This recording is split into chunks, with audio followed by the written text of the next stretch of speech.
beyiphuma emsebenzini emathekini gaca ibhantshi ungaligqoki ngoba phela kusuke kushisa. Ukuhloniphani ngalelo bhantshi umuzi kaShembe. Ungahambi ngeyembe, wangahanjwa ngamayembe, uhambe ngeyembe emzini kaNkulunkulu. Wawuhlonishwa kabi umuzi waseKwamele.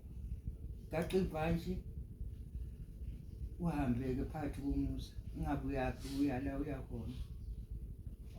Hhayi bonke abagcotshwa, ababashumayeli, ngoba abashumayeli bona bathwele yonke umthwalo phezu kwabo wonke.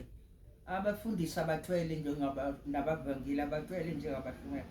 Uma umshumayeli ugcotshiwe uhamba awuhlali endlini. Asibazi laba abanye abahlala endlini abayihlalelayo. Nangu uShembe le udinga abashumayeli khona abayihlalele nje emakhaya, abayihlalelayo abazizela ukuthanda kwabo.